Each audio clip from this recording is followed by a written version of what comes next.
Metin abi, çoktan kaydı. Hemen şu sol tarafa müdahale edin abi.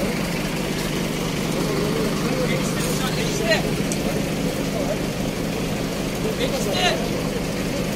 Buradan açma. Şeyi var.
Benim anlamadığım şu Recep Ödülüsü var dedi.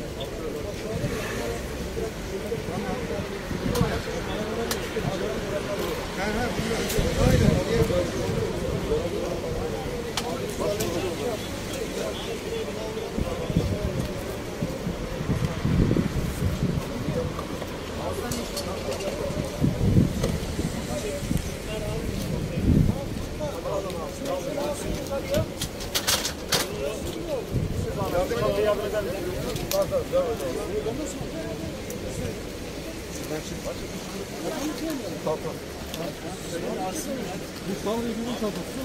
Hüseyin!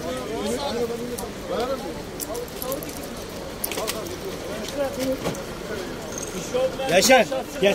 Hüseyin nerede ya? Bence.